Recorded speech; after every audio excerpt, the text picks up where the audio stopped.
내가 여호와를 항상 내 앞에 모시며 그가 나의 오른쪽에 계심으로 내가 흔들리지 아니하리로다.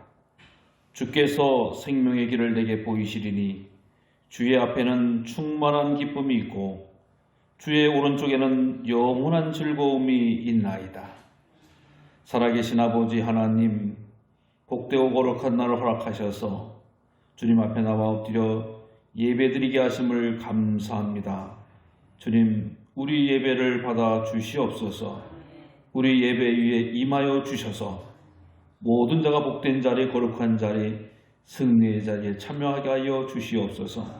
온전하게 주님께서 인도하시고 역사하실 줄로 믿사오며 예수 그리스도 이름으로 기원하옵나이다. 아멘. 다 같이 찬양 170장 찬양 드리겠습니다.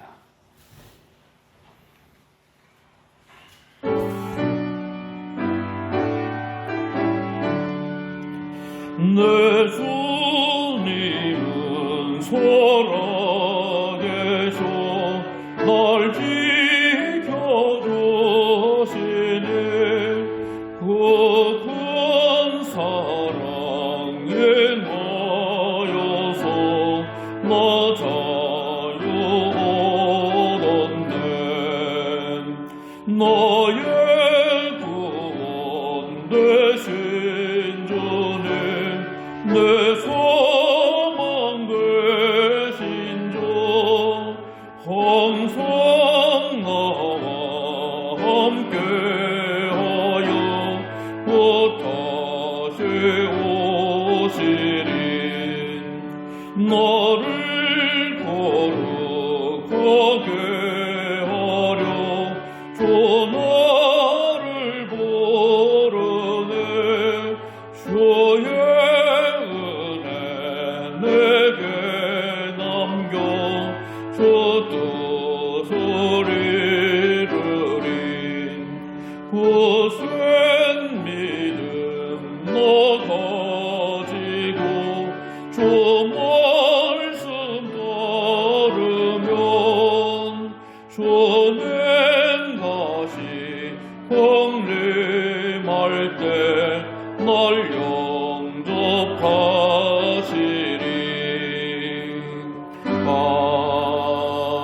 아멘. 다 함께 고백의 기도를 드리시겠습니다. 주님께서는 우리에게 가야 할 길을 밝히 보여주시건만 우리는 자꾸 욕망에 이끌려 그 길에서 벗어납니다. 주님의 길을 따름을 기뻐하지 못하고 세상의 쾌락을 즐거움으로 살아갑니다. 이런 우리를 긍휼히 여겨 주옵소서. 주님, 헛된 죽음의 길을 버리고 참된 생명의 길을 가게 하옵소서. 예수 그리스도의 이름으로 기도드립니다. 아멘. 진심으로 회개하는 자들에게 주시는 주님의 위로의 말씀입니다. 우리가 소망으로 구원을 얻었음에 보이는 소망이 아니니 보는 것을 누가 바라리요. 만일 우리가 보지 못하는 것을 바라면 참음으로 바랄지니라. 이와 같이 성령도 우리의 연약함을 도우시나니 우리는 마땅히 기도할 바를 알지 못하나 오직 성령이 말할 수 없는 탄식으로 우리를 위하여 친히 간구하시느니라. 아멘. 그 동문은 제134번 부활절 두 번째입니다. 내가 받은 것을 먼저 너희에게 전하였노니 이는 성경대로 그리스도께서 우리 죄를 위하여 죽으시고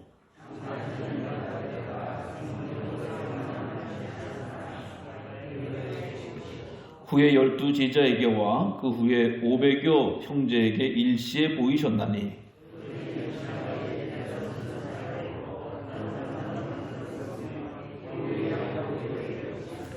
그 후에 모든 사도에게와 맨 나중에 만삭되지 못하여 난 자 같은 내게도 보이셨느니라.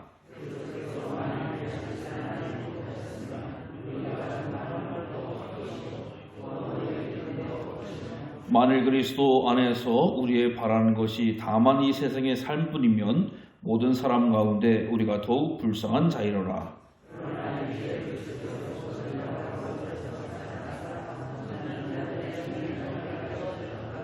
아멘. 다 같이 사도신경으로 신앙 고백하겠습니다.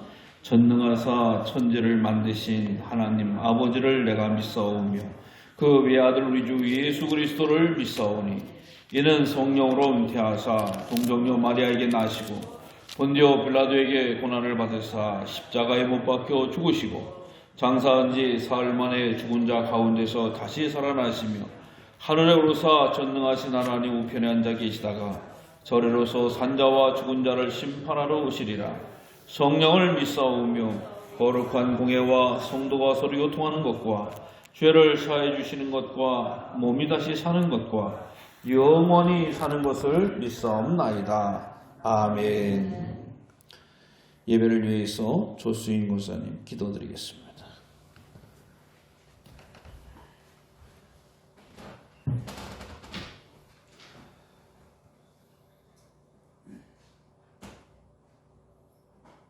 사랑과 은혜가 풍성하신 하나님, 부활승천하셔서 지금도 우리를 지켜주시는 여호와 하나님을 찬양하고 경배를 드립니다. 죄와 허물의 우리들을 사랑하셔서 하나님의 전전에 나와 예배드릴 수 있는 복을 허락해 주신 은혜를 감사를 드립니다. 저희들의 어리석음이 하나님을 경외하지 못하게 한 것은 아닌지요, 우리의 욕심이 하나님께 감사하지 못한 것은 아닌지요, 또한 우리의 교만이 하나님의 이름을 경솔히 여기지는 않았는지요. 주여, 저희들의 죄를 용서하여 주시옵소서. 우리로 하여금 성도의 거룩한 옷을 입게 하여 주시옵사오니 성도로서의 본분을 지키게 하여 주시옵소서. 저희로 하여금 하나님의 나라의 백성이 되어 살아갈 수 있도록 인도하여 주시옵소서. 사랑의 하나님, 우리의 부족한 것들이 너무나도 많았습니다. 한 주간 살아가면서 주님을 사모하며 산 것보다는 세상에 없는 살아온 날들이 많았음을 고백합니다. 지금도 온 세계가 코로나19로 인하여 고통과 아픔을 이기지 못하고 있으며 경제와 문화와 고통까지 마비시켜서 어려운 상황을 맞고 있습니다. 어서 빨리 이 모든 세균을 종식시켜 주시고 저희가 마음 놓고 활동할 수 있도록 주님께서 인도해 주시옵소서. 십자가에 군병되어서 승리의 찬송을 부리며 기쁨의 주임을 맞이하게 하여 주시옵소서. 성령님께서 우리의 입술을 친히 주장하사 주님의 제자된 본분을 지키게 하시며 온유와 인내와 사랑으로 주님을 증거할 수 있는 우리 모두가 되게 하여 주시옵소서. 또한 21대 국회의원들이 선출되었사오니 저들의 마음속에 먼저 국민의 마음을 허락해 주시고 저들이 모든 하나님의 일꾼으로서 정말로 이 나라의 모든 것을 주관할 수 있는 저들이 될 수 있게 하여 주시옵소서. 주님, 혼란과 위기 속에서 우리 민족을 건져주시고 은혜와 평화를 주시며 현 정부에게 올바른 정책을 실험할 수 있도록 지혜를 허락하여 주시옵소서. 약한 자에게는 힘을 주시고 좌절된 자들에게는 희망을 주시는 저희들 기도를 드립니다. 이 시간 값없이 주신 주님의 은혜를 기억하며 사랑의 비친 자로서 성도의 올바르고 경건한 삶을 인도해 주시옵소서. 믿음 위에 굳게 서서 흔들지 말고 힘들고 지쳐서 넘어질 때 주님의 음성을 듣고 용기와 희망을 갖게 하여 주시옵소서.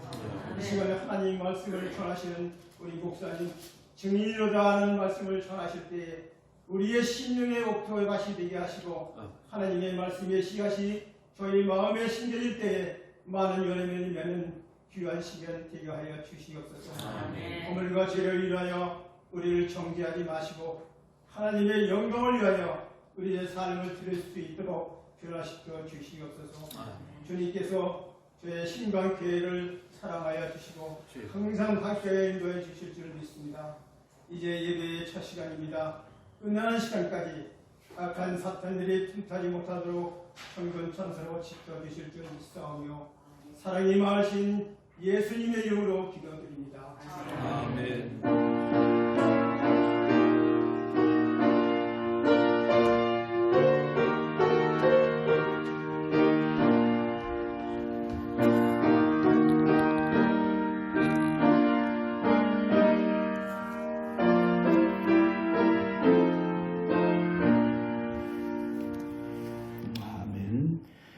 165장 찬송 부르시면서 봉헌하시겠습니다.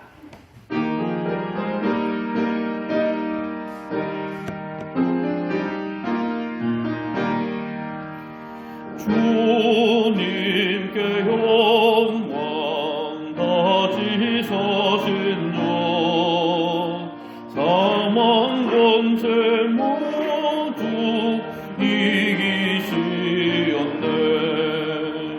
은호되은 천사 돌을 옮겼고 누우셨던 곳은 폐하에서네.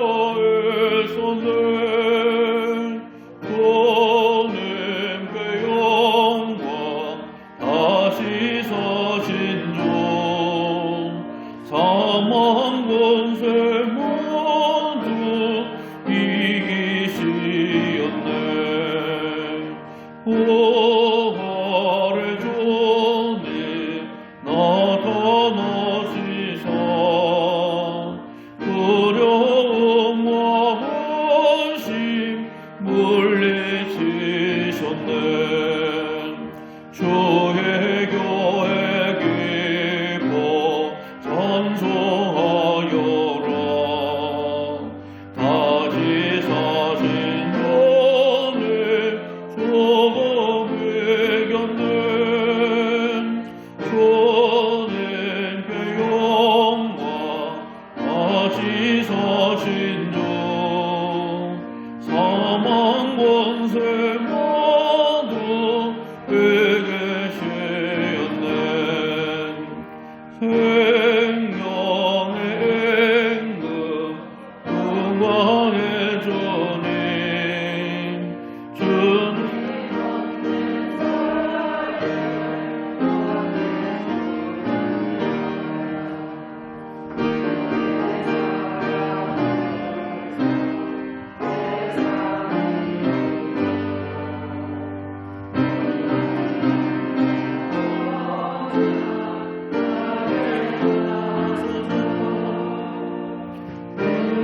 주님께 영광 다시 사신 주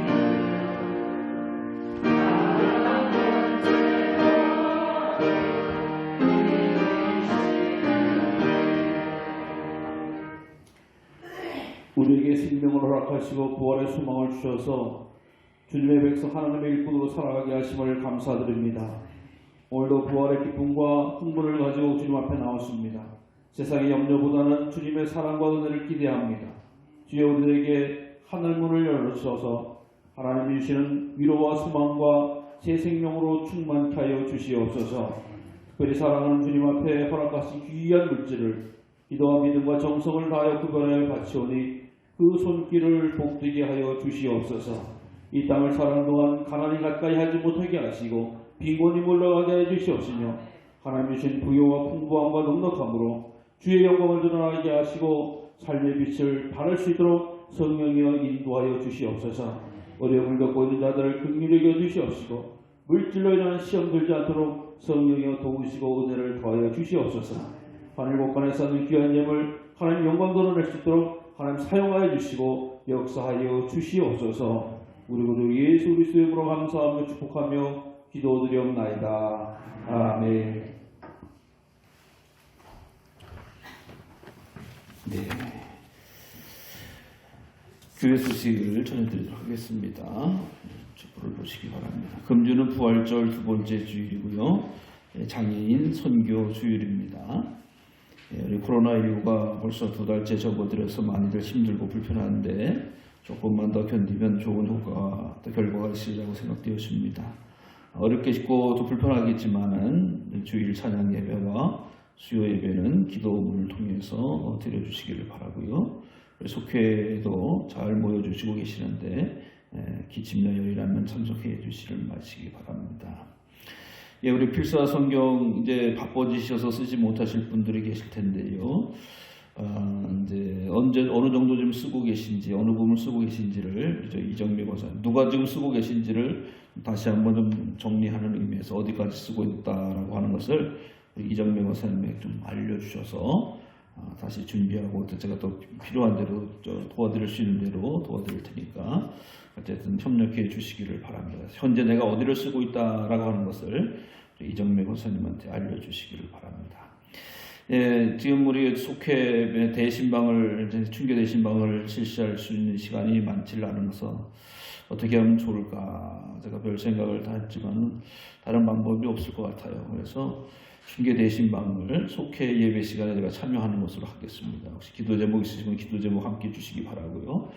그래서 금주나 다음 주 중에 우리 속전님들은 속회 시간을 저한테 좀 알려주시기 바랍니다. 근데 속회에 가서 인도해드리고 함께 기도하는 시간으로 금년 춘계 대신방을 하는 것으로 하겠습니다. 기억하시고 협력해 주시기를 바랍니다. 이상입니다. 다른 업무들 있으십니까? 없으시면 우리 찬송가 하면 더 하겠습니다. 505장 찬송 드리겠습니다.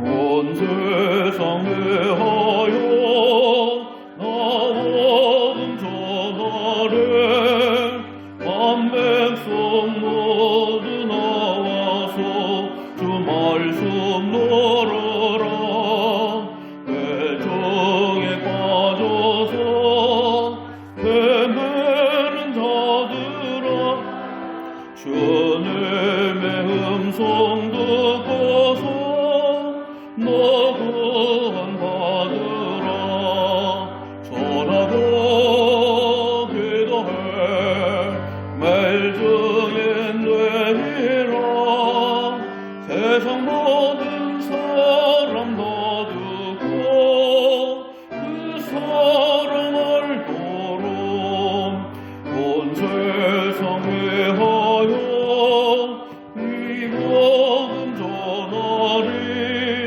저죄인 회개하고서 주 예수 믿으라 이 세상 구하려 주들을 가신 것 나 정나하지 않으면 그 사랑 모르는 전하고 기도해 매일 증인 되리라 세상 모든 사람 다 듣고 그 사랑을 도론 온 세상에 하여 주 은혜 임하는 주 예수 이름에 믿고 이 복음 전하자 먼 곳에 나가서 전하지 못해도 나 어느 곳에 있던 늘 기도 힘쓰래 전하고 기도해 매일 증인 되리라 세상 모든 사람 다 듣고 그 사랑을 도록 이 시간 함께 은혜 받으실 하나님의 말씀은 사도행전 2장 22절부터 32절까지의 말씀입니다. 신약성경 188쪽입니다.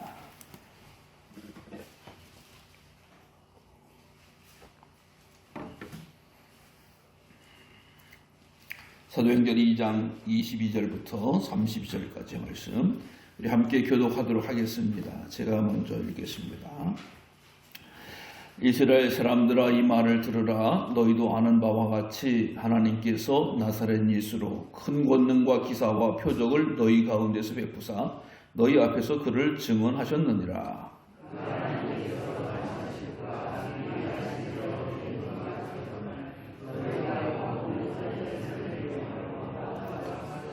하나님께서 그를 사망의 고통에서 풀어 살리셨으니 이는 그가 사망에 매여 있을 수 없음이더라.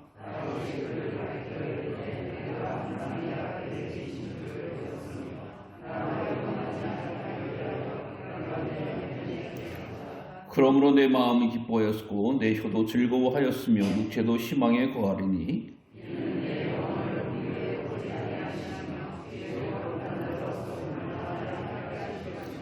주께서 생명의 길을 내게 보이셨으니 주 앞에서 내게 기쁨이 충만하게 하시리로다 하였으므로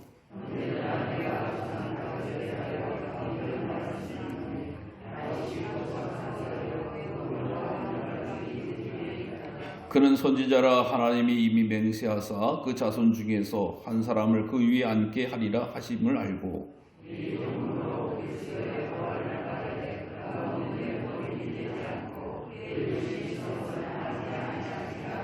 다 함께 이 예수를 하나님이 살리신지라 우리가 다 이 일의 증인이로다. 아멘. 할렐루야. 오늘도 새 아침 또 이렇게 귀한 예배 드리시는 성도님들께 하나님의 크신 은혜가 함께 하시기를 바랍니다. 가슴에 손을 얹고요. 내 영혼아 여호와를 찬송하라. 시작. 내 영혼아 여호와를 찬송하라. 우리 앞 사람을 찾아보면서 우리는 부활의 증인입니다. 기도하겠습니다. 하나님 아버지 감사합니다.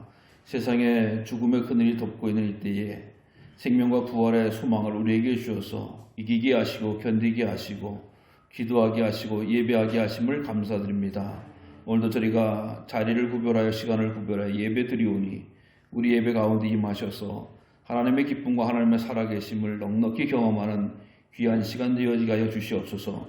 불신이 있거든 물리쳐 주시고 절망이 있거든 소망으로 채워주시고 아버지 두려움이 있거든 담대함으로 역사하여 주시고 아버지 어려운 방황 가운데서도 소망으로 또 확정으로 나아갈 수 있도록 우리 영혼을 심령을 붙잡아 주시옵소서. 모든 영광을 주께 돌립니다. 오늘도 말씀하신 하나님을 찬양하오니 말씀하실 때마다 우리들의 마음속에 또 영혼 속에 주의 말씀을 넉넉히 담게 하여 주시옵소서. 예수 그리스도 이름으로 감사하며 기도드리옵나이다. 아멘. 아무래도 코로나19 상황이라서 이런저런 내용을 접하다 보니까 참 재미라기보다는 어쨌든 정말 우리는 어떻든지 소망이라든가 그것을 굳지 말아야 되는구나 라는 생각을 아주 작은 거 하나에도 발견해 봅니다.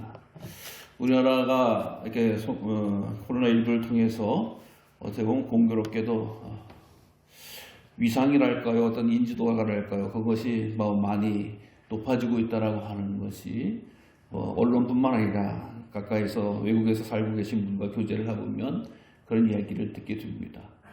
선거도 그렇게 치르게 되어진 것도 그렇고요. 다른 게 아니라 이 진단하는 그런 역량이 많이 발달됐다. 진단은 어떻게 하냐라고 하는 걸 제가 이렇게 봤더니 가장 중요한 게 면봉을 가지고 코 속에 집어넣어서 아마 혹시 이 자리에서 우리 진단해보신 분이 계실지 모르겠어요. 저는 안 해봐서 그랬더니 면봉을 코에다 넣어서 그걸 찍어내는 거거든요. 근데 면봉을 코에다 내서 찍어내는 게 그게 국산품이라는 거예요. 근데 이 국산품이 맨 처음에 우리나라께 사용되지 않았다는 겁니다. 무슨 얘기냐? 사실 이탈리아라고 하는 그 제품, 이탈리아의 코판이라고 하는 그런 회사에서 만든 그 면봉이 제일 의료용으로 인기가 있는 거고 인정을 받는 건데 우리나라에서는 그것도 잘 공급이 안 되고 인정이 안 됐대요. 그래서 한국에서 한 기업이 노블바이오라고 하는 기업이 2008년도에 그 면봉을 만드는 기술을 발견을 하고 노력을 했다는 거예요. 그래가지고 우리가 볼 때는 면봉 어디 마트 같은 데 가면 1,000원이면은 한 뭉탱이 주고 막 그런 거로 생각하는데 그런 면봉이 아니라 아주 특수 면봉이기 때문에 특수 나일론 소재로 만든다는 거예요. 그래서 그것이 뚝딱하고 금방 만들 수 있는 것이 아니라 그거 만들고 나서 인준을 받아야 된다. 그래 우리나라가 2008년도에 본의 아니게 우리나라에 그것을 인정이 아주 세계적으로 유명한 그 회사께 들어오질 못해가지고 우리 국내에서 개발해가지고 만들어 놨는데 그게 아주 코로나19 때 유용하게 사용했다라고 하는 거예요. 집안에서 귀파는 그런 면봉이 아니라 의료용 면봉이기 때문에 아주 참 우리가 코가 얼마나 예민해요. 근데 그 코 속에다 집어넣어서 넣다 빼야 되고 이게 위생이라든가 그것이 아직 복잡하다 그런 겁니다. 참 그렇게 우연찮게 준비되고 또 예비된 게 우리 국민들에게 이렇게 좋은 효과를 나타내게 되어졌다라고 하는 것을 말씀해 주고 있습니다. 그래서 정말 때로는 우리가 의도치 않게 어려운 일을 당해도, 불편한 일을 당해도, 또 때로는 하나님께서 또 살만한 길을, 또 위로받는 길을 열어놓으신다라고 하는 것을 다시 한번 생각해 봅니다. 우리 믿음의 성도님들, 어느 자리에 어느 시간에 계시든지 간에 절망하거나 낙심하거나 원망하시기보다 늘 주님 안에서 기도하시면서 소망 가운데 거하시는 은혜가 있으시기를 간절히 주의 이름으로 부탁을 드립니다. 네, 코로나19의 역설이라고 하는 그런 이야기를 들어보면 뭐냐, 코로나19 때문에 세계상에 이렇게 많은 사람들이 죽어가고 또 불편하지만은 오히려 코로나19 덕분에 지금 사람이 덜 죽고 있다, 이런 얘기들을 한다는 거예요. 참 희한하잖아요. 왜? 이 세상에 그 사람들이 돌아다니면서 얼마나 많이 매연과 또 교통사고와 폭력과 뭐 여러 이런 것이 사람들이 움직이면서 엄청나게 많이 발생을 해가지고 사람이 죽는 숫자보다 코로나19로 인해서 죽는 숫자가 훨씬 더 19 이후에 생긴 다음에 적어졌다는 거예요.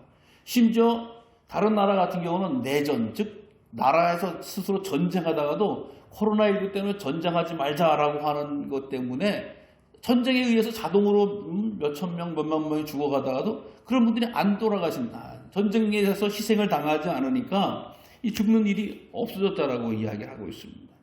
그래서 우리가 알다시피 코로나19 이렇게 걸리면 어떡하지, 걸려서 죽으면 어떡하지라고 하는 것뿐만 아니라 그것을 통해서 경각심을 갖고 세상 사람들이 이렇게 멈춰져 있는 것 같지만 이런 생명을 살리는 일에 더 유익하게 되어졌다.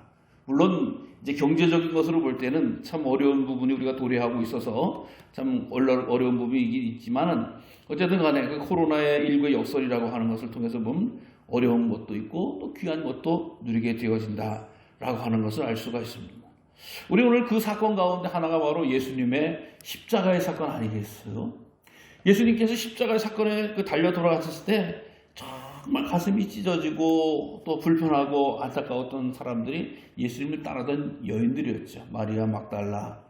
그래서 정말 그 예수님의 마지막 순간까지, 아니면 예수님이 무덤에 묻힌 다음에도 찾아가서 예수님을 위로하고 예수님의 희신을 정리하려고 했던, 그 다음에 위로의 마음을 좀 얻으려고 했던 그런 것 가운데서 예수님이 부활하셨습니다. 그 많은 사람들이 절망하고 소망의 죽음 가운데 거하신 주님이 아니라 부활의 주님을 만나게 되어지고, 그러면 그 부활하신 주님께서 어떤 말씀을 하셨는가라고 하는 것이 전해지게 되어지고, 아니 돌아가시기 전에 남긴 말씀도 중요한 거 아니겠어요? 우리 유언을 얼마나 중요하게 여겨요. 아마 이 자리에서 혹은 뭐 부모나 조부모님께서 돌아가셔서 마지막에 그때 하셨던 말씀, 이게 유언으로 다 담아 있으신 분들이 얼마나 그 말씀이 귀하게 여겨지겠어요.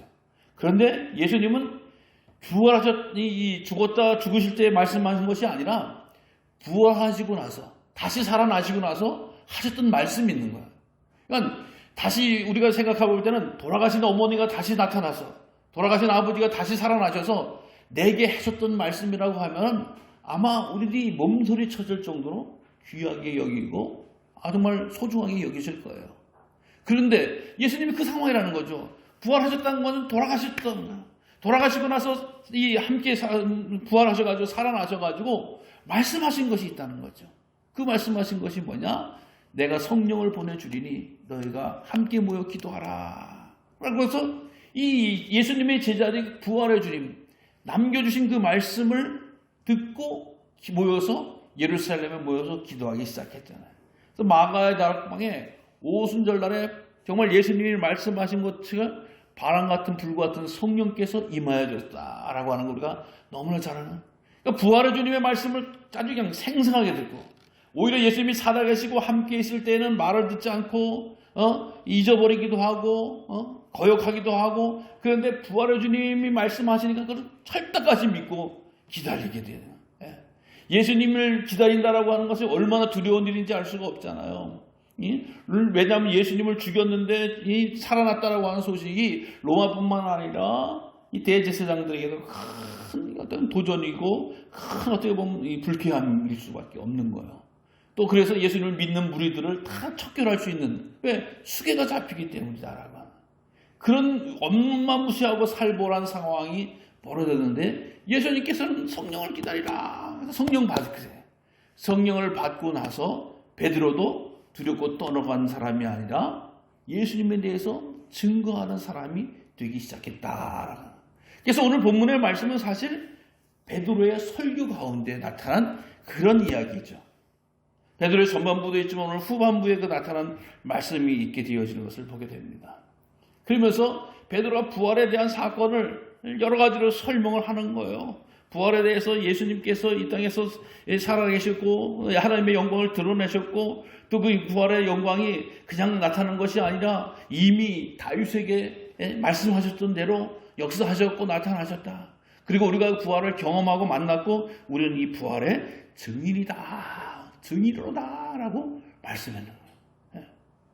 여러분 이 교회사 또 이 성경을 보면 그 시대마다 독특한 그 사람들이 등장을 하기 시작을 해요.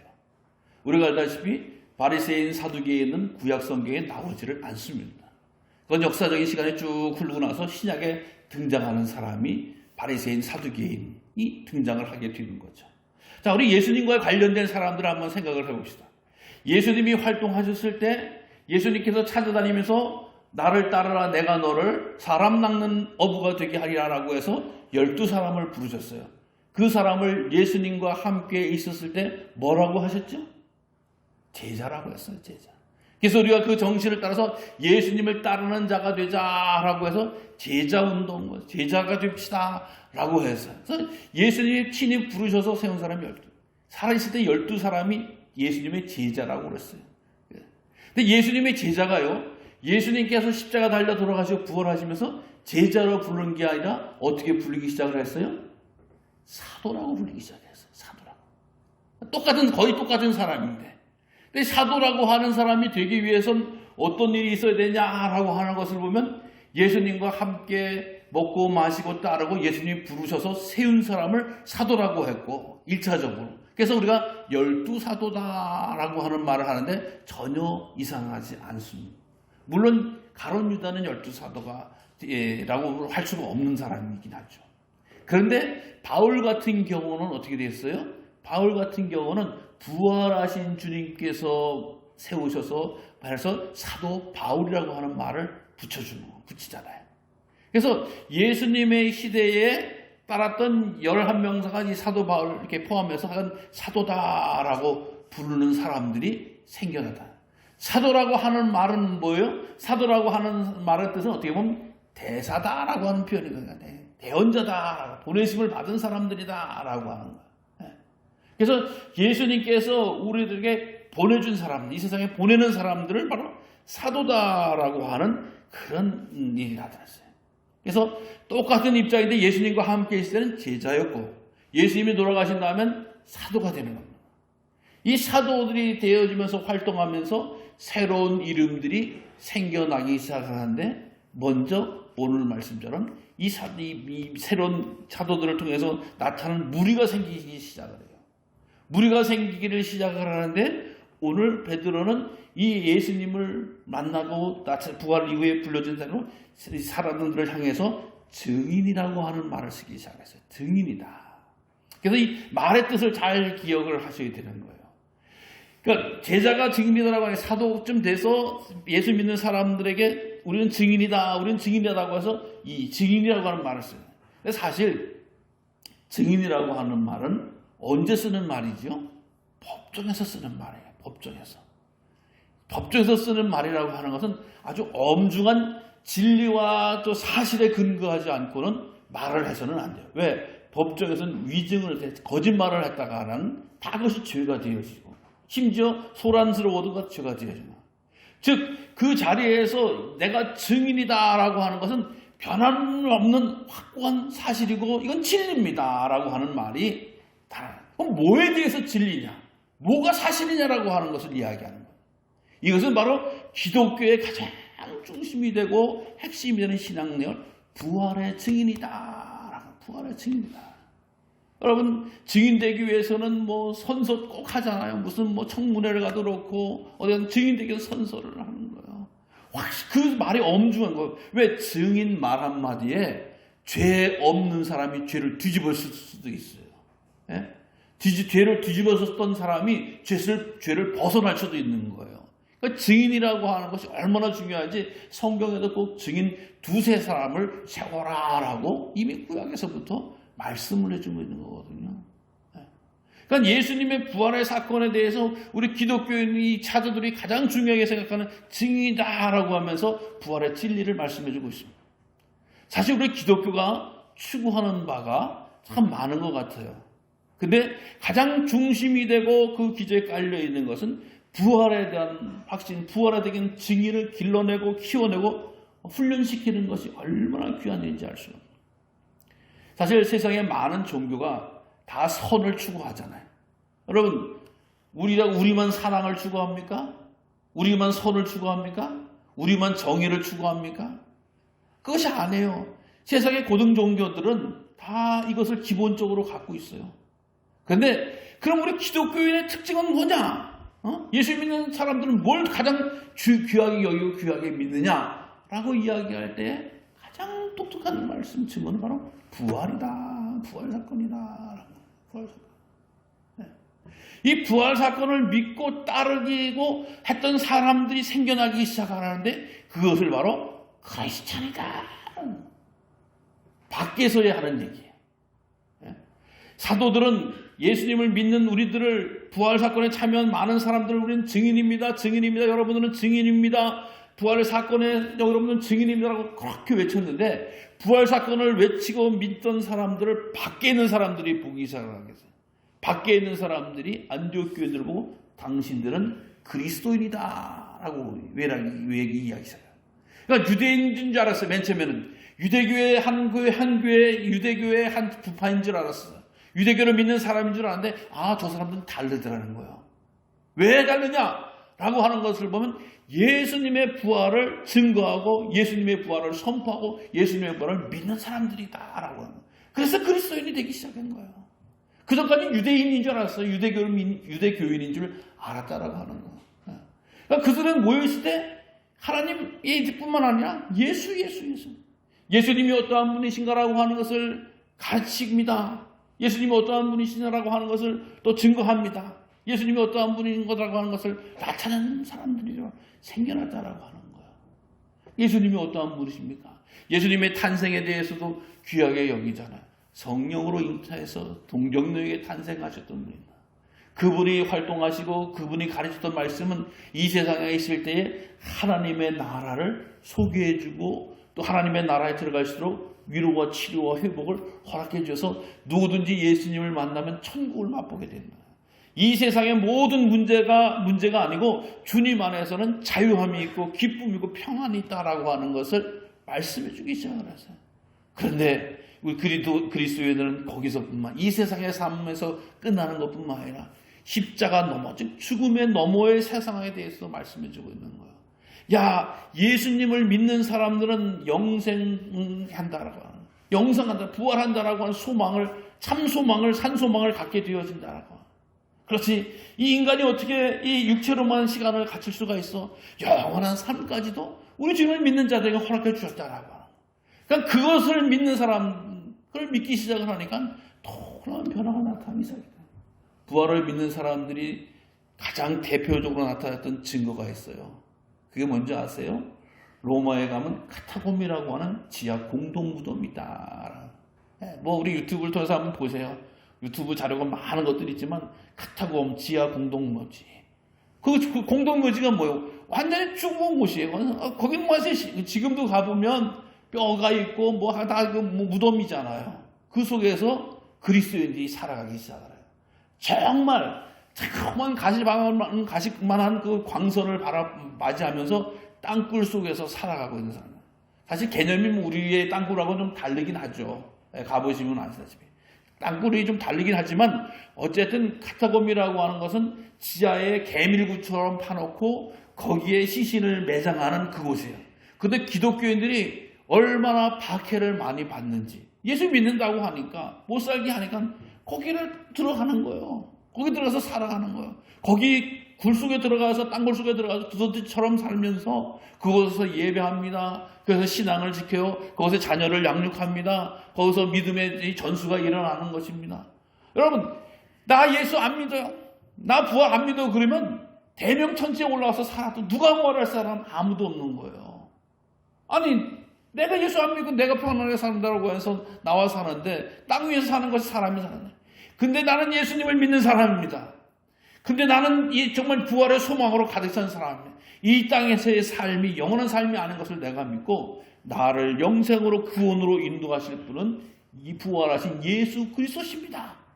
라고 하는 믿음이 탁 들어가니까 이 세상에서 죽은 듯이 사는 거예요.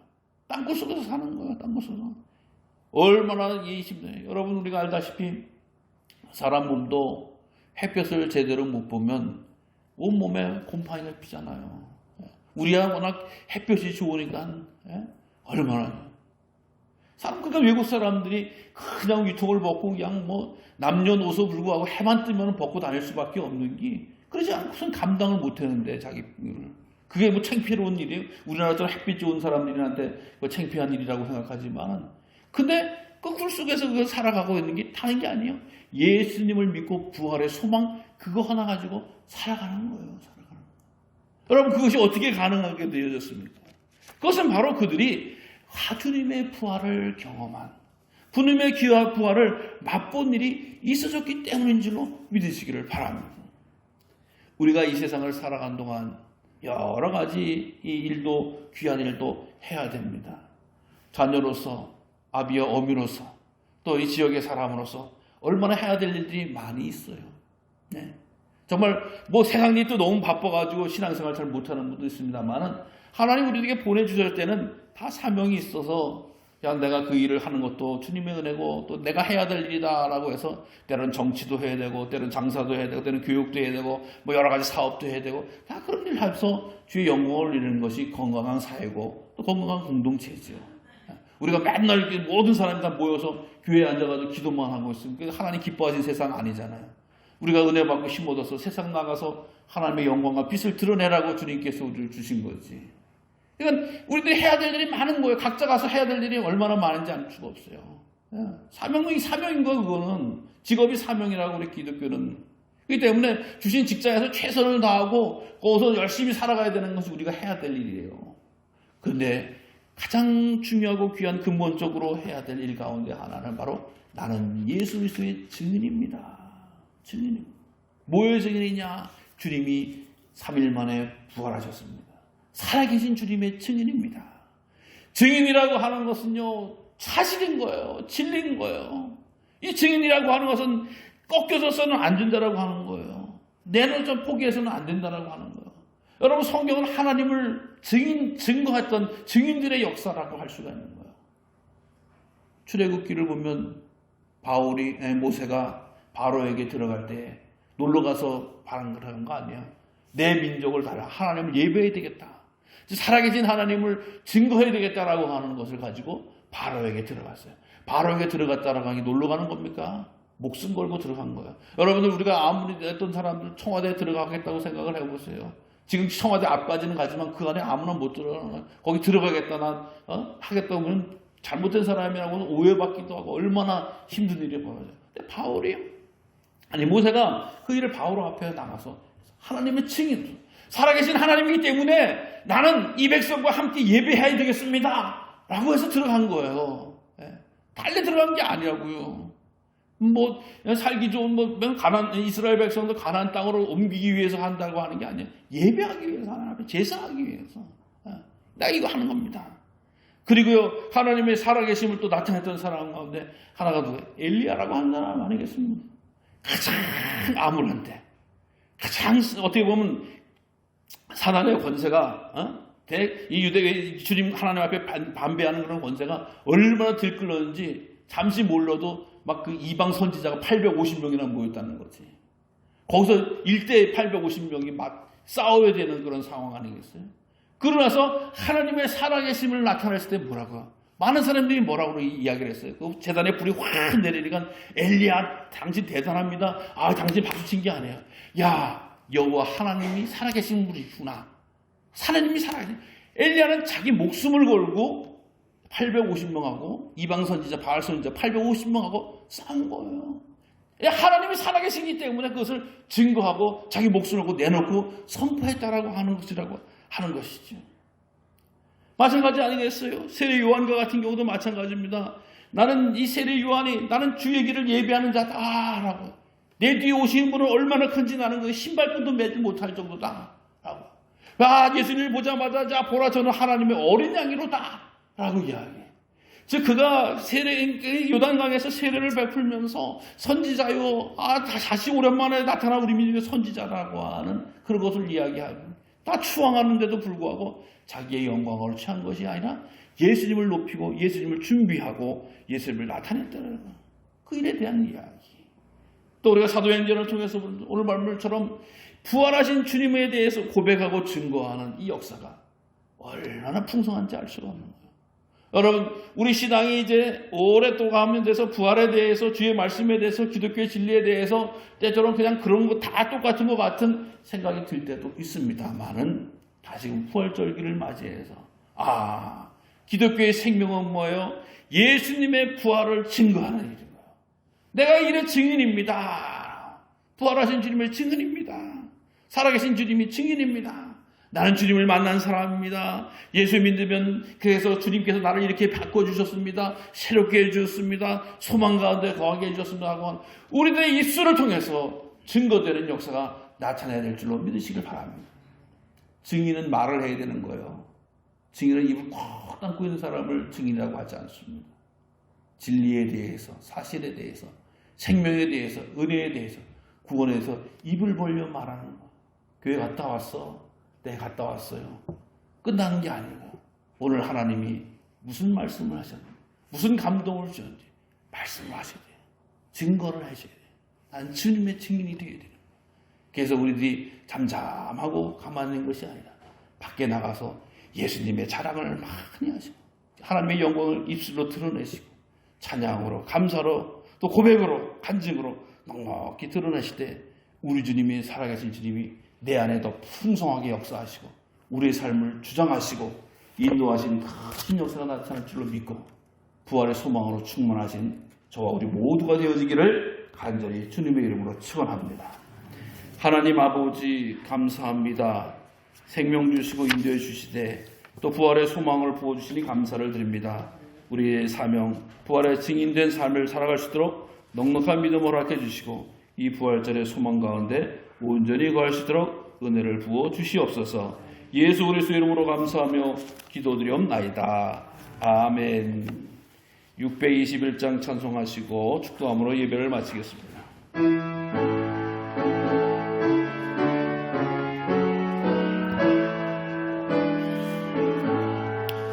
찬양하라 내 영혼아, 찬양하라 내 영혼아, 온 마음과 정성 다하여 찬양하여라.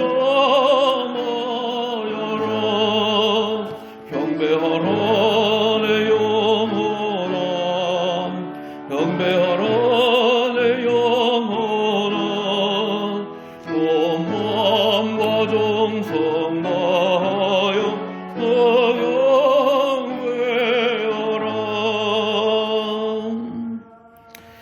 거룩하신 아버지 하나님, 우리에게 부활신앙을 허락해 주셔서 참된 소망을 품게 하시고 생명의 능력을 경험하게 하심을 감사드립니다.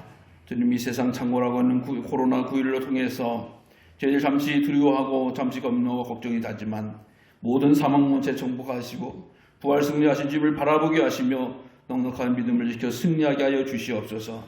아버지, 몸과 마음의 불편한 자들을 불쌍히 여겨 주시옵시고 저희들이 회복 가운데 삶의 기쁨을 충만히 누리게 하여 주시옵소서. 봄 기운이 충만하게 해주어서 우리도 이 생명 기운 가운데 역사하시는 하나님을 바라보게 하여 주시옵시고 어떠한 모양도 원망이나 절망이나 부족함을 벗어버릴 수 있도록 하나님의 은혜를 더하여 주시옵소서.